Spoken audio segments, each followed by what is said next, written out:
অনেক মানুষের শরীরে এমন কিছু চিহ্ন থাকে যা চোখে দেখা যায় না, কিন্তু হৃদয়ে অনুভব করা যায়। এই চিহ্নগুলো কোনো দাগ, ট্যাটু বা প্রতীক নয়। এগুলো সেই অদৃশ্য নিদর্শন যা একজন মুমিনের মধ্যে থাকে, যাকে আল্লাহ বিশেষ কিছু করার জন্য আলাদা করেছেন। তবে তার আগে একটি বিষয় স্পষ্ট হওয়া দরকার। ইসলামে কাউকে এমনভাবে নির্বাচিত করা হয় না যেমনটি অন্য কিছু ধর্মে বলা হয়। এখানে বিশেষ মর্যাদার জন্য কোনো নির্দিষ্ট গোষ্ঠী নেই। আল্লাহ কুরআনে বলেছেন, নিশ্চয়ই আল্লাহর দৃষ্টিতে তোমাদের মধ্যে সবচেয়ে সম্মানিত সেই ব্যক্তি যে সবচেয়ে বেশি তাকওয়াবান। অর্থাৎ যে কোনো মানুষই মর্যাদা পেতে পারে যদি সে আন্তরিকতা, বিনয় ও আল্লাহর আনুগত্যের সঙ্গে জীবনযাপন করে। এবং এটিই সত্য, যদি আপনি নিজের মধ্যে এই অদৃশ্য চিহ্নগুলো অনুভব করেন, তবে এটা কোনো কাকতালীয় বিষয় নয়। এর অর্থ হল আল্লাহ আপনাকে বড় কিছু করার জন্য প্রস্তুত করছেন।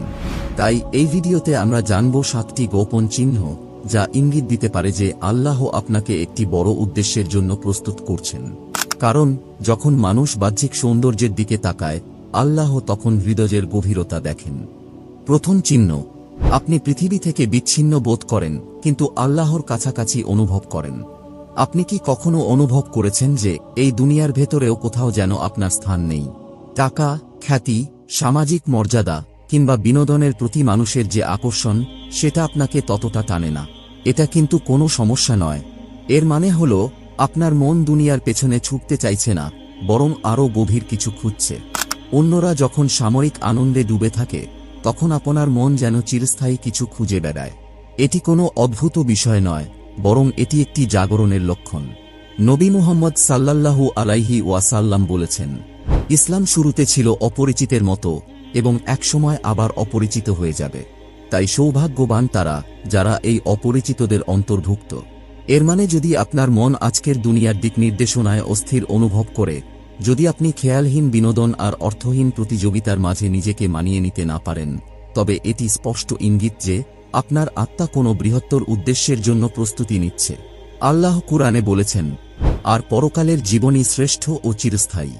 অর্থাৎ যদি আল্লাহ আপনাকে এই দুনিয়ার ক্ষণস্থায়ী আনন্দ থেকে দূরে সরিয়ে রাখেন, তাহলে নিশ্চিত থাকুন তিনি আপনাকে আরও অর্থবহ কিছুর জন্য প্রস্তুত করছেন। তবে কি এর মানে এই যে আপনি সম্পূর্ণ একা হয়ে যাবেন? না, ইসলাম সামঞ্জস্যের শিক্ষা দেয়। কিন্তু যদি আপনি দেখেন যে এই দুনিয়ার বিভ্রান্তির আড়ালে যে ফাঁদগুলো লুকিয়ে আছে তা আপনি বুঝতে পারছেন, তাহলে এটিকে আল্লাহর দান হিসেবে নিন। কারণ যারা আল্লাহকে দুনিয়ার চেয়ে বেশি ভালোবাসে, তাদেরকেই আল্লাহ পরকালে উচ্চ মর্যাদায় উন্নীত করেন। দ্বিতীয় চিহ্ন, আপনি অন্যদের তুলনায় বেশি পরীক্ষার মুখোমুখি হন। আপনি কি কখনো ভেবেছেন কেন কিছু মানুষের জীবন এত সহজ মনে হয়, অথচ আপনার জীবনে একের পর এক পরীক্ষা আসে? যেন প্রতিবার আপনি একটু সামনে এগোতে গেলেই কিছু না কিছু ঘটে যা আপনাকে আবার পিছিয়ে দেয়। অনেক সময় মনে হতে পারে, কেন আল্লাহ আমাকে এত কঠিন পরীক্ষার মধ্যে ফেলছেন যখন অন্যরা এত সহজ জীবনযাপন করছে? কিন্তু সত্যিটা হল, এই পরীক্ষাগুলো শাস্তি নয়, বরং এটি একটি চিহ্ন যে আল্লাহ আপনাকে আরও শক্তিশালী করছেন। নবী মুহাম্মদ সাল্লাল্লাহু আলাইহি ওয়াসাল্লাম বলেছেন, সবচেয়ে কঠিন পরীক্ষার সম্মুখীন হন নবীগণ, তারপর তাদের নিকটতম মুমিনরা, তারপর তাদের পরে যারা আসে। আর প্রতিটি মানুষকে তার ধর্মবিশ্বাসের শক্তিমতো পরীক্ষা করা হয়। এর মানে হল আপনার ঈমান যত শক্তিশালী হবে, পরীক্ষাও তত বড় হবে। আল্লাহ কুরআনে স্মরণ করিয়ে দেন, মানুষ কি মনে করে? তারা বলবে, আমরা বিশ্বাস করি আর তাদের পরীক্ষা করা হবে না। অর্থাৎ আল্লাহ কোনো উদ্দেশ্য ছাড়া কাউকে পরীক্ষা করেন না। প্রতিটি কষ্ট, প্রতিটি চ্যালেঞ্জ আপনাকে গড়ে তুলতে, আপনাকে শক্তিশালী করতে এবং আপনাকে আল্লাহর আরও কাছাকাছি নিয়ে যেতে আসে। ভেবে দেখুন, নবীদের জীবন কখনোই সহজ ছিল না। তারা অনেক কষ্ট সহ্য করেছেন, কিন্তু ধৈর্য ধরেছেন। আর আল্লাহ তাদেরকে সম্মানিত করেছেন। তাই যদি মনে হয় আপনি অন্যদের তুলনায় বেশি সংগ্রাম করছেন, তাহলে এটিকে আল্লাহর বিশেষ দৃষ্টি হিসেবে দেখুন। কারণ আল্লাহ আপনাকে পরিশুদ্ধ ও শক্তিশালী করতে চান। মনে রাখবেন, হীরার মতো দামি কিছু তৈরি হতে যেমন সময় লাগে, তেমনি ঈমানদারকে পরিশুদ্ধ হতে হলে পরীক্ষা দরকার। তৃতীয় চিহ্ন, নিজের আত্মাকে পরিশুদ্ধ করার তীব্র তাগিদ অনুভব করেন। আপনি কি কখনো লক্ষ্য করেছেন, কিছু বিষয় যা আগে আপনাকে বিচলিত করত না, এখন সেগুলো নিয়ে অস্বস্তি অনুভব করেন? যে গুনাহগুলো একসময় তেমন গুরুত্ব দিতেন না, এখন সেগুলোর কথা মনে হলে অপরাধ বোধ হয়। আপনি আপনার অভ্যাস, সঙ্গ, জীবনধারা নিয়ে প্রশ্ন তুলতে শুরু করেন। আপনার মনে হয় আমি বদলাতে চাই, আমি আমার মন, চিন্তা এবং আশপাশের পরিবেশকে পরিশুদ্ধ করতে চাই। এটি কোনো হঠাৎ আসা অনুভূতি নয়, এটি আল্লাহর পক্ষ থেকে একটি সংকেত যে তিনি আপনার আত্মাকে জাগিয়ে তুলছেন। আল্লাহ কুরআনে বলেন, নিশ্চয়ই আল্লাহ তাদের ভালোবাসেন যারা তওবা করে এবং যারা নিজেদের পরিশুদ্ধ রাখে। এই পরিশুদ্ধির প্রক্রিয়া বিভিন্নভাবে আসতে পারে। আপনি নামাজ আরও মনোযোগ দিয়ে পড়তে শুরু করতে পারেন, কথা বলার ধরন পরিবর্তন করতে পারেন, কিছু পরিবেশ এড়িয়ে চলতে শুরু করতে পারেন, এমন কিছু মানুষের সঙ্গ ছাড়তে হতে পারে যারা আপনার আত্মার জন্য ক্ষতিকর। শুরুতে এই পরিবর্তন একাকিত্ব বা কঠিন মনে হতে পারে, কিন্তু মনে রাখবেন প্রত্যেক মুমিনের জীবনেই এই পর্যায়ে আসে, কারণ আল্লাহ আপনাকে উচ্চ মর্যাদায় উন্নীত করার আগে আপনাকে পরিশুদ্ধ করেন। তাই যদি আপনার হৃদয় আপনাকে পরিবর্তনের জন্য তাগিদ দেয়, তবে সেটিকে অবহেলা করবেন না। এটি আল্লাহর পক্ষ থেকে একটি ডাক, একটি আহ্বান, আপনাকে আরও বড় কিছুর জন্য প্রস্তুত করার। চতুর্থ চিহ্ন, আপনি হঠাৎ কিছু হারান, কিন্তু তা আপনাকে ভালো কিছুর দিকে নিয়ে যায়। আপনি কি কখনো এমন কিছু হারিয়েছেন যা তখন খুব কষ্ট দিয়েছে, কিন্তু পরে বুঝেছেন এটাই আপনার জন্য ভালো ছিল? হয়তো আপনি একটা চাকরি হারিয়েছেন, কিন্তু পরে উপলব্ধি করেছেন সেটি আপনার জন্য উপযুক্ত ছিল না। হয়তো একটা সম্পর্ক ভেঙে গেছে, কিন্তু পরে দেখলেন সেটা আসলে আপনাকে মানসিকভাবে বিষিয়ে তুলছিল। হয়তো একটা সুযোগ হাতছাড়া হয়েছে, কিন্তু পরে বুঝলেন সেটি আপনাকে ভুল পথে নিয়ে যেত। যখন এসব ঘটনা ঘটে তখন আমাদের মন ভেঙে যায়।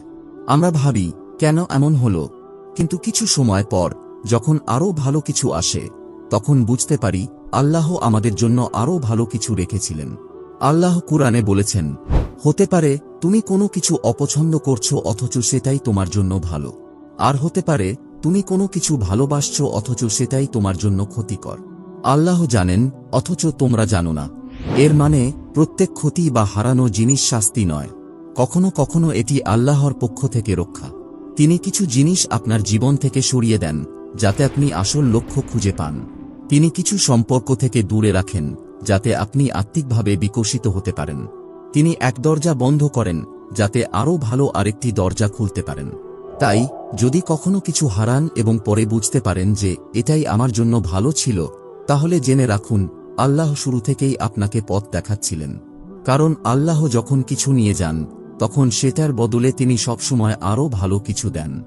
পঞ্চম চিহ্ন, আপনার মধ্যে ইসলামের জ্ঞান অর্জনের প্রবল আকর্ষণ তৈরি হয়। আপনি কি কখনো অনুভব করেছেন হঠাৎ করেই ইসলামের বিষয়ে আরও জানার প্রবল ইচ্ছা তৈরি হয়েছে? আগে হয়তো আপনি ততটা গুরুত্ব দিতেন না, কিন্তু এখন কুরআন, নবীজি সাল্লাল্লাহু আলাইহি ওয়াসাল্লামের শিক্ষা এবং ইসলামের গভীর অর্থ নিয়ে জানতে ইচ্ছে করে। আগে যা নির্দ্বিধায় মেনে নিতেন, এখন সেগুলো নিয়ে চিন্তা করতে শুরু করেছেন। আপনার মনে হচ্ছে শুধু নিয়ম মেনে চলাই যথেষ্ট নয়, আমি সবকিছুর আসল উদ্দেশ্য বুঝতে চাই। এটি কোনো কাকতালীয় বিষয় নয়, এটি আল্লাহর পক্ষ থেকে আপনার হৃদয়কে সত্যিকারের হিদায়াতের দিকে খুলে দেওয়ার একটি সংকেত।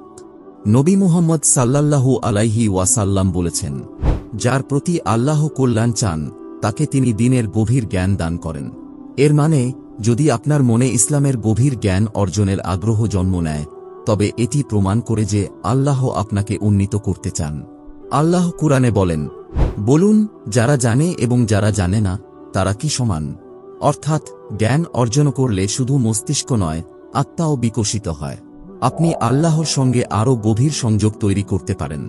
আরও আশ্চর্যের বিষয় হল, আল্লাহর সবচেয়ে প্রিয় বান্দারা হচ্ছেন জ্ঞান অনুসন্ধানকারী। নবীজি সাল্লাল্লাহু আলাইহি ওয়াসাল্লাম বলেছেন, যে ব্যক্তি জ্ঞান অন্বেষণ করে, ফেরেশতারা তার প্রতি সন্তুষ্ট হয়ে তাদের ডানা বিছিয়ে দেয়। এর মানে যদি আপনার মনে দিন শেখার আগ্রহ বাড়তে থাকে, তবে বুঝে নিন এটি আল্লাহর পক্ষ থেকে আপনাকে আরও কাছে টেনে নেওয়ার একটি আহ্বান। তাই এই অনুভূতিকে উপেক্ষা করবেন না। জ্ঞান অর্জন করুন, ঈমানকে আরও গভীর করুন। কারণ যত বেশি জানবেন তত বেশি বুঝতে পারবেন ইসলাম শুধু একটি ধর্ম নয়, এটি সেই চাবিকাঠি যা আপনাকে সত্যিকারের প্রশান্তির সন্ধান দেবে। ষষ্ঠ চিহ্ন, অপ্রয়োজনীয় কথা ও সঙ্গ আপনাকে আর টানে না। আপনি কি খেয়াল করেছেন যে কিছু আলোচনা, কিছু মানুষ বা কিছু পরিবেশ যা একসময় আপনাকে আনন্দ দিত, এখন আর সেগুলো তেমন আগ্রহ জাগায় না? আগে হয়তো গসিপ বা পরচর্চা উপভোগ করতেন, কিন্তু এখন তা শুনলে অস্বস্তি লাগে। আগে তর্কবিতর্কে জড়াতেন, কিন্তু এখন বুঝতে পারেন এতে কোনো উপকার নেই। আগে এমন কিছু মানুষের সঙ্গে সময় কাটাতেন যারা আপনাকে নেতিবাচকভাবে প্রভাবিত করত, কিন্তু এখন নির্জনতা তাদের সঙ্গের চেয়ে বেশি শান্তি দেয়। এটা কিন্তু কোনো খারাপ পরিবর্তন নয়, বরং এটা প্রমাণ করে যে আপনার আত্মা পরিপক্ব হচ্ছে। নবী মুহাম্মদ সাল্লাল্লাহু আলাইহি ওয়াসাল্লাম বলেছেন, যে ব্যক্তি আল্লাহ ও পরকালের প্রতি ঈমান রাখে সে যেন ভালো কথা বলে অথবা চুপ থাকে। অর্থাৎ যখন আল্লাহ কাউকে উচ্চ মর্যাদায় উন্নীত করতে চান, তিনি তাকে অপ্রয়োজনীয় ও ক্ষতিকর বিষয় থেকে দূরে রাখেন। আল্লাহ কুরআনে বলেন, নিশ্চয়ই সফল তারা যারা নামাজে বিনয় ও নম্র এবং যারা অনর্থক কথা থেকে মুখ ফিরিয়ে নেয়। এটা বোঝায় আত্মিক উন্নতির একটি বড় লক্ষণ হল অপ্রয়োজনীয় বিষয় থেকে নিজেকে দূরে সরিয়ে রাখা। আর সবচেয়ে গুরুত্বপূর্ণ বিষয় হল যত বেশি অর্থহীন কথা ও সময়ের অপচয় এড়িয়ে চলবেন, তত বেশি প্রশান্তি অনুভব করবেন।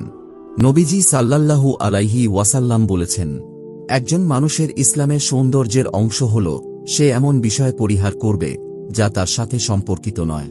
এর মানে যদি আপনি বুঝেন যে অপ্রয়োজনীয় আলাপ ও কিছু মানুষের সঙ্গ থেকে ধীরে ধীরে সরে আসছেন, তাহলে এটিকে ক্ষতি হিসেবে দেখবেন না, বরং এটাকে আল্লাহর পক্ষ থেকে একটি সংকেত হিসেবে দেখুন। তিনি আপনাকে আসল ও গুরুত্বপূর্ণ বিষয়ের দিকে পরিচালিত করছেন, কারণ আপনার মনোযোগ যেখানে আপনার ভবিষ্যৎও সেখানেই। আর যারা নিজেদের কথা ও সময়কে সংযত রাখতে পারে, আল্লাহ তাদেরকেই উচ্চ মর্যাদায় উন্নীত করেন। সপ্তম চিহ্ন, আপনার মন দুনিয়ার চেয়ে অদৃশ্য জগতের দিকে বেশি আকর্ষিত হয়। আপনি কি কখনো অনুভব করেছেন যে আল্লাহর প্রতি, পরকালের প্রতি এবং অদৃশ্য জগতের প্রতি আপনার টান দিন দিন বাড়ছে? একই সঙ্গে দুনিয়ার প্রতি আপনার আগ্রহ কমে আসছে।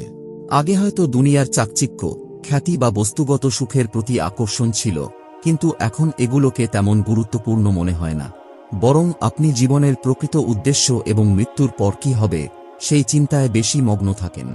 আপনি এমন সব ইবাদতে আনন্দ পান যা হয়তো কেউ দেখছেও না, কিন্তু আপনি জানেন আল্লাহ সব দেখেন। এটা কোনো সাধারণ অনুভূতি নয়, এটা প্রমাণ করে যে আপনার হৃদয় জাগ্রত হচ্ছে। নবী মুহাম্মদ সাল্লাল্লাহু আলাইহি ওয়াসাল্লাম বলেছেন, এই দুনিয়ায় এমনভাবে থাকো যেন তুমি একজন পথিক অথবা একজন যাত্রী মাত্র। অর্থাৎ যখন আপনি দুনিয়ার মোহ থেকে আলাদা হতে শুরু করেন, এর মানে হল আপনার আত্মা চিরস্থায়ী জীবনের জন্য প্রস্তুতি নিচ্ছে। আল্লাহ কুরআনে বলেন, তোমরা দুনিয়ার জীবনকে প্রাধান্য দাও অথচ আখিরাতই উত্তম ও চিরস্থায়ী।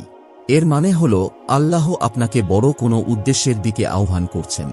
তিনি আপনাকে মনে করিয়ে দিচ্ছেন আসল জীবন দুনিয়ায় নয়, বরং পরকালে। আপনার আত্মার জন্য সবচেয়ে গুরুত্বপূর্ণ বিষয় কি? যত বেশি আপনি আল্লাহর সঙ্গে সংযুক্ত হবেন, তত বেশি আপনার জীবন স্পষ্ট হয়ে উঠবে। নবীজি সাল্লাল্লাহু আলাইহি ওয়াসাল্লাম বলেছেন, যে ব্যক্তি আল্লাহর সাক্ষাৎ পছন্দ করে, আল্লাহ তার সাক্ষাৎ পছন্দ করেন। অর্থাৎ যদি আপনার হৃদয় আল্লাহর দয়া, রহমত ও হেদায়েতের জন্য আকুল হয়, তবে বুঝবেন আপনি সঠিক পথে আছেন। প্রিয় ভাই ও বোনেরা, আপনার মধ্যে যদি এই লক্ষণগুলোর একটিও থাকে, তাহলে এটাকে উপেক্ষা করবেন না। এটি কোনো কাকতালীয় ঘটনা নয়, এটি আল্লাহর পক্ষ থেকে একটি ডাক। একটি ডাক আপনার হৃদয়কে শুদ্ধ করার, একটি ডাক আপনার ঈমানকে শক্তিশালী করার, একটি ডাক সেই পথে হাঁটার যেখানে আল্লাহ আপনাকে আহ্বান করছেন। এই লক্ষণগুলো কি কাউকে বিশেষ বা নির্বাচিত করে তোলে? না, এটা কোনো বিশেষ মর্যাদার বিষয় নয়। আল্লাহ কুরআনে বলেন, আল্লাহর দৃষ্টিতে তোমাদের মধ্যে সবচেয়ে সম্মানিত সেই ব্যক্তি যে সবচেয়ে বেশি তাকওয়াবান। অর্থাৎ আসলে বিষয়টি মর্যাদার নয়, বরং আন্তরিকতার। যে কেউ আল্লাহ ভীতি বা তাকওয়া অবলম্বন করলে আল্লাহ তাকে উন্নত করবেন। প্রশ্ন হল, আপনি কি আল্লাহর এই ডাক শুনছেন নাকি উপেক্ষা করছেন? নবীজি সাল্লাল্লাহু আলাইহি ওয়াসাল্লাম আমাদের সতর্ক করে বলেছেন, 5টি জিনিসকে 5টির পূর্বে মূল্যায়ন করো। 1. যৌবনকে বৃদ্ধ হওয়ার পূর্বে। 2. স্বাস্থ্যকে অসুস্থতার পূর্বে। 3. সম্পদকে দারিদ্র্যের পূর্বে। 4. ফুরসতকে ব্যস্ততার পূর্বে। 5. জীবনকে মৃত্যুর পূর্বে। অর্থাৎ আল্লাহ যদি আপনাকে তার দিকে ডাকেন, তাহলে বিলম্ব করবেন না।